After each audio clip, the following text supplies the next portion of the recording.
Assalamualaikum warahmatullahi wabarakatuh. Innal hamdalillah nahmaduhu wa nasta'inuhu wa nastaghfiruh wa nu'minu bihi wa natawakkalu alaihi wa na'udzu billahi min shururi anfusina wa sayyiati a'malina. May yahdihillahu fala mudilla lahu wa may yudlilhu fala hadiya lahu. Asyhadu an la ilaha illallah wahdahu la syarika lahu wa ashhadu anna Muhammadan abduhu wa rasuluh la nabiyya ba'dah.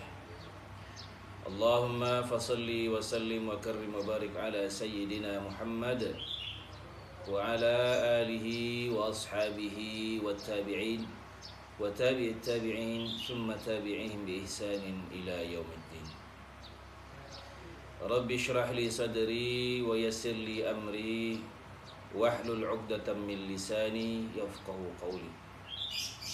Allahumma alhimna marashida umurina wa a'idna min shururi anfusina wa sayyiati a'malina wa la hawla wa la quwwata illa billahil 'aliyyil 'azhim. Amma ba'du.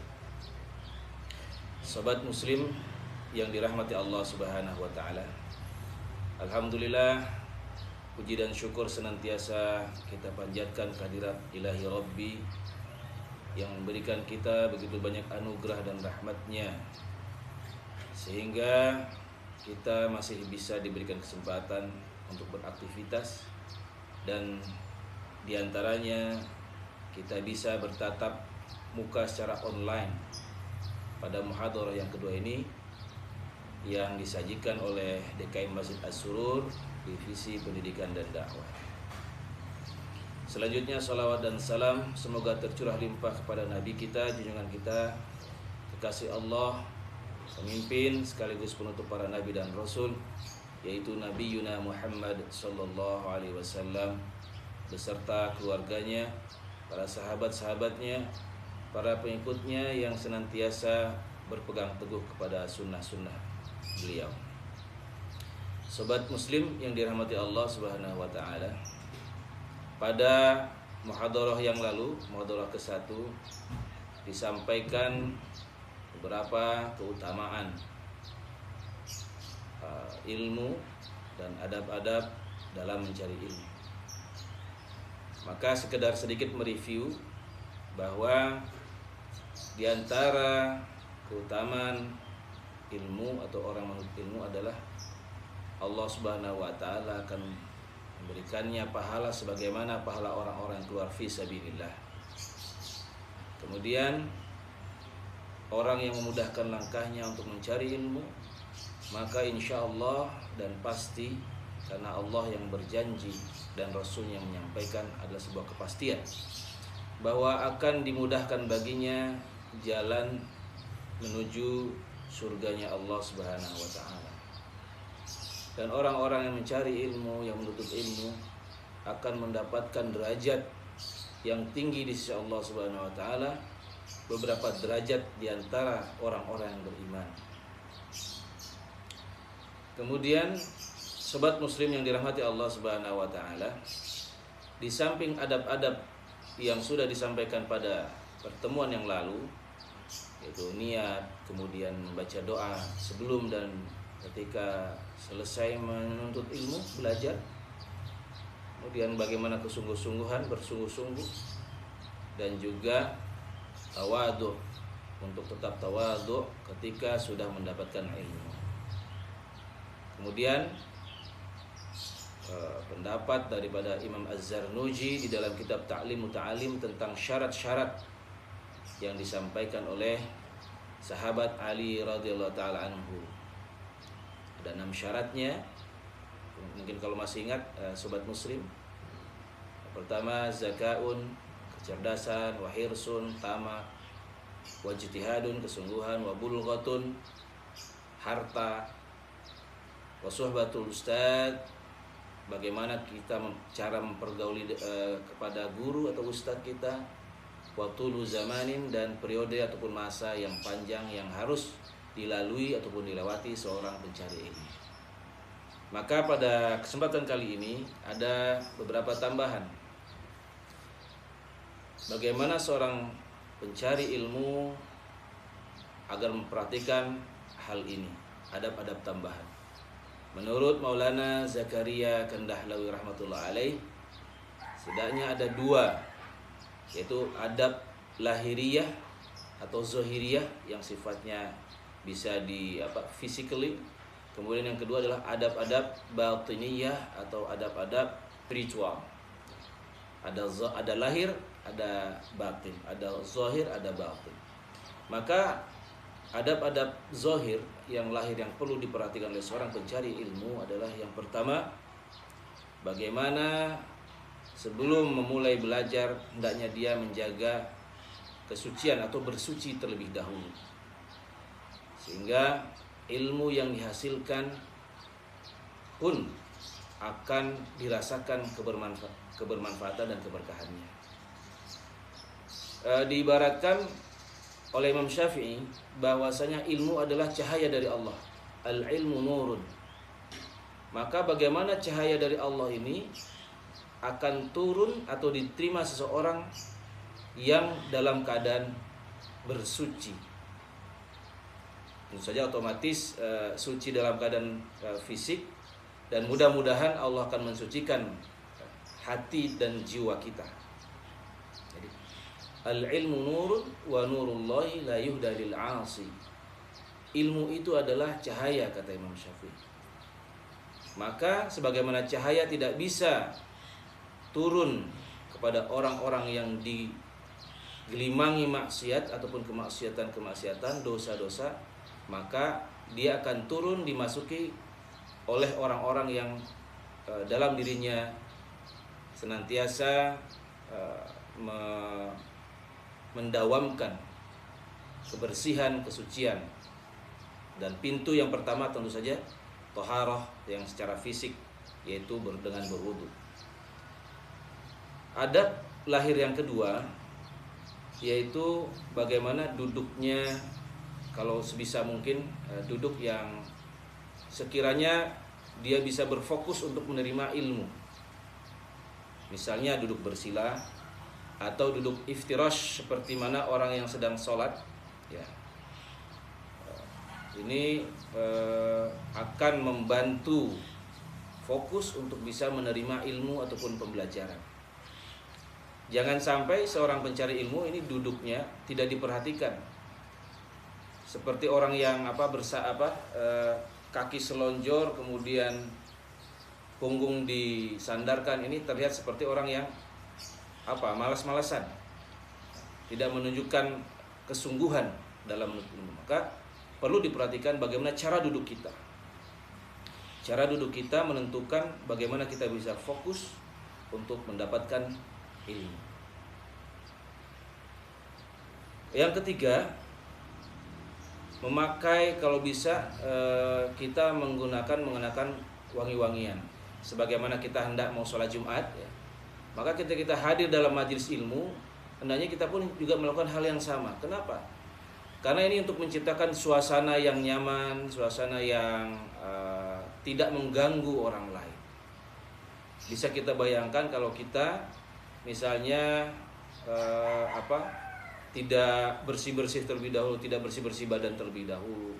Mungkin entah kita sedang mengerjakan pekerjaan apapun itu, kemudian nggak bersih-bersih dulu, sehingga menghasilkan dari tubuh kita aroma yang tidak sedap, akan mengganggu para pencari ilmu yang lainnya, sehingga suasana belajarnya menjadi tidak nyaman, tidak enak, ya. Maka penting untuk menghadirkan suasana yang nyaman, ya.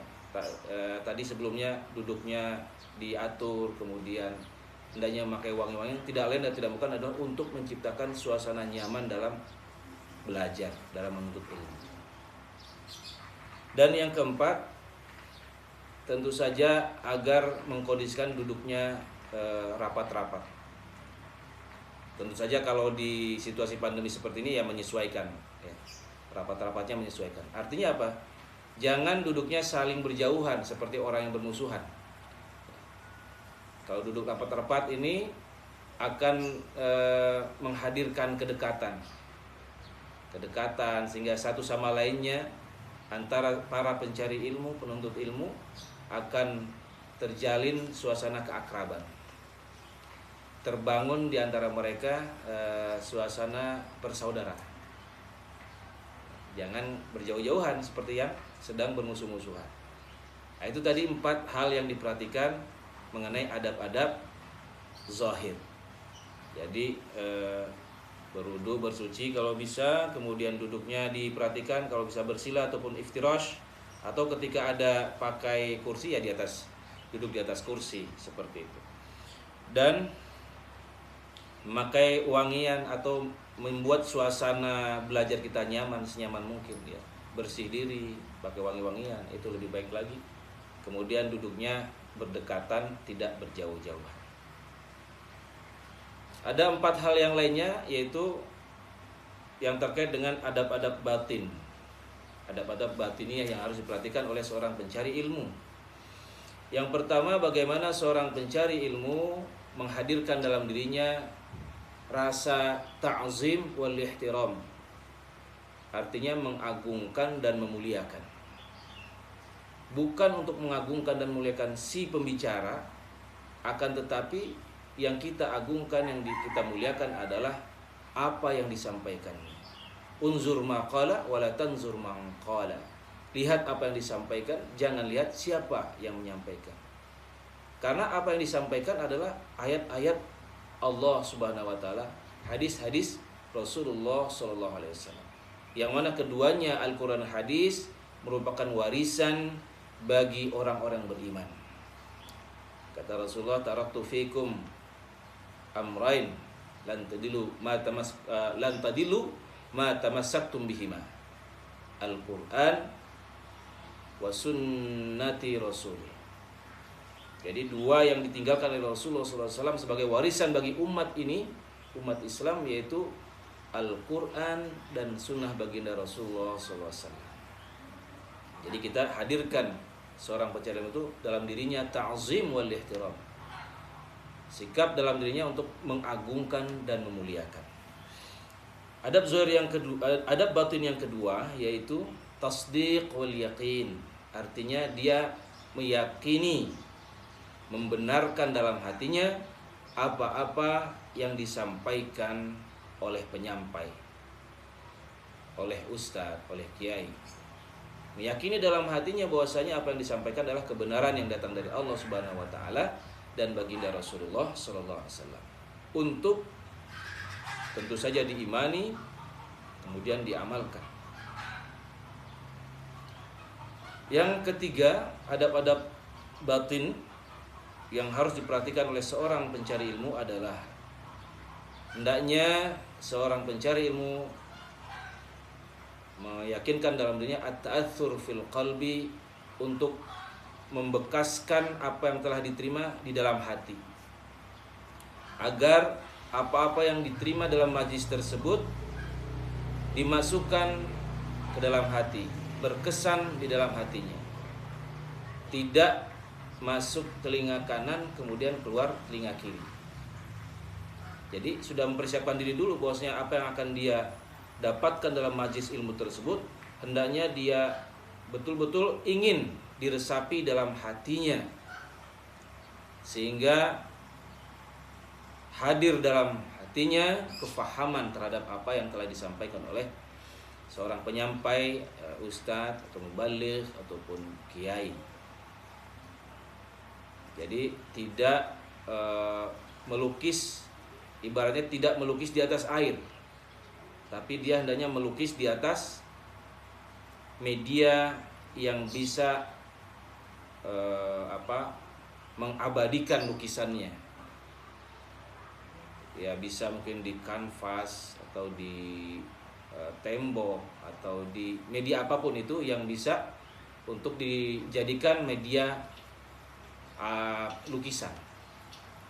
Kalau di atas air, apa yang terjadi? Tidak akan bisa orang melukis di atas air. Baru juga satu kuasan, maka dia akan hilang. Itu ibarat ketika seorang pencari ilmu tidak meniatkan dalam dirinya untuk at-ta'atsur fil qalbi, agar apa yang didapatkan berkesan di dalam hatinya. Dan yang keempat, adab-adab batin yang harus diperhatikan oleh seorang pencari ilmu. Bagaimana kemudian setelah dia mendapatkan rangkaian tadi mulai dari awal sampai dengan dalam proses mencari ilmu tadi, sudah mendapatkan mendapatkan kefahaman yang utuh terhadap apa yang sudah dia terima, maka tidak lain dan tidak bukan hendaknya dia niat untuk mengamalkan apa yang sudah dia ketahuinya, minimal sekali dalam seumur hidupnya. Kenapa? Karena ilmu tadi akan menjadi penuntutnya di hari kiamat kelak ketika dia tidak mengamalkan daripada ilmunya. Ilmu berubah menjadi sosok yang akan menuntut kita manakala kita tidak mengamalkan ilmu yang sudah kita miliki.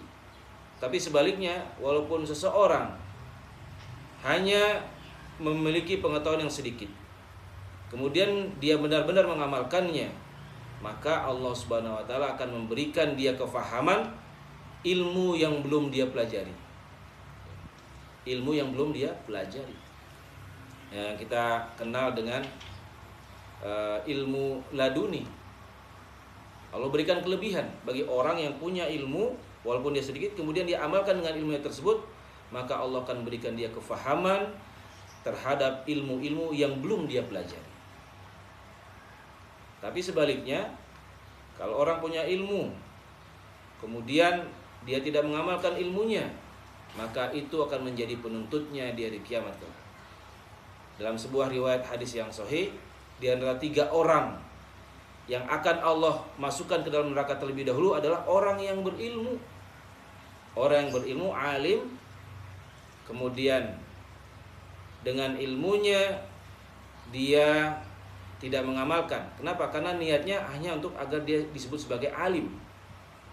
Jadi motivasi dia mencari ilmu agar dia disebut oleh manusia sebagai orang yang alim, sehingga dia diseret ke dalam neraka karena dia salah niat dan tidak mengamalkan ilmu yang telah dia pelajari. Dan sebagai penutup, sebuah hadis dari sahabat Abu Hurairah radhiyallahu anhu mengenai orang-orang yang memudahkan langkahnya hadir dalam majlis ilmu, kemudian dia tamak terhadap ilmu dan dia mempelajari dengan sungguh-sungguh. Maka kata Rasulullah SAW bersabda, qala Rasulullah SAW, majtama qaumun fi baitin min buyutillah wa yatadarasunahu fima bainahum illa nazalat alaihimus sakinah wa ghashiyatuhumur rahmah wa haffathumul malaikah wa dzakarahumullahu fi man indah. Diriwayatkan oleh Imam Muslim dan Abu Daud, yang artinya tidaklah satu kaum berkumpul atas satu maksud ataupun niat dia mempelajari kitab Allah, mempelajari Al-Qur'an, kemudian yatadarasuna, mempelajari satu dengan yang lainnya, saling bertanya, saling menerangkan, menjelaskan, illa nazalatuhumul sakinah, kecuali Allah akan menurunkan bagi mereka sakinah, ketenangan dalam jiwa-jiwa mereka. Wa ghasyiyatuhumur rahmah, dan mereka dinaungi oleh rahmat dari Allah Subhanahu wa taala. Wa hafathumul malaikah, dan mereka akan dikelilingi oleh para malaikat sampai bersaf-saf sampai ke arsy Allah Subhanahu wa taala. Wa dzakarahumullahu fi man indah, dan Allah Subhanahu wa taala akan membangga-banggakan nama-nama orang yang hadir dalam majlis tersebut di hadapan majlis yang mulia, yaitu majlisnya para malaikat. Sobat muslim yang dirahmati Allah Subhanahu wa taala, demikian pada muhadarah kedua ini sebagai tambahan adab-adab yang perlu diperhatikan oleh para pencari ilmu, yaitu terdiri dari adab-adab zahir dan adab-adab batin. Adab-adab zahir, bagaimana seorang penuntut ilmu untuk bersuci terlebih dahulu, berwudu sebelum memulai pembelajaran, kemudian duduknya diatur, duduk iftirash atau duduk bersila. Kalau ada kursi berarti duduk di kursi, menghadap kepada yang menyampaikan ilmu tadi. Kemudian bagaimana menciptakan suasana yang nyaman, diantaranya ya menggunakan wangi-wangian, parfum, agar kondisi belajar mengajar itu lebih nyaman. Dan yang keempat, duduknya berdekat-dekatan, rapat-rapat atau disesuaikan dengan kondisi pandemi ini, tidak saling berjauh-jauhan. Adapun adab-adab batin yang perlu diperhatikan adalah yang pertama, menghadirkan rasa ta'zim wal ihtiram, mengagungkan dan memuliakan apa yang disampaikan dari ayat-ayat Al-Quran dan hadis-hadis Rasulullah SAW. Yang kedua, bagaimana menghadirkan tasdiq wal yakin, membenarkan dan meyakini apa yang disampaikan dari ayat Al-Quran dan hadis Rasulullah. Dan yang ketiga, ta'athur fil qalbi, hendaknya dikesankan di dalam hati agar tidak masuk kuping kanan keluar kuping kiri. Dan yang terakhir, niat untuk mengamalkan apa yang sudah diajarkan kepadanya. Demikian, yang benar datang dari Allah Subhanahu wa taala. Apabila ada salah mohon dimaafkan. Wabillahi taufiq wal hidayah wal ridha wal inayah. Wassalamualaikum warahmatullahi wabarakatuh.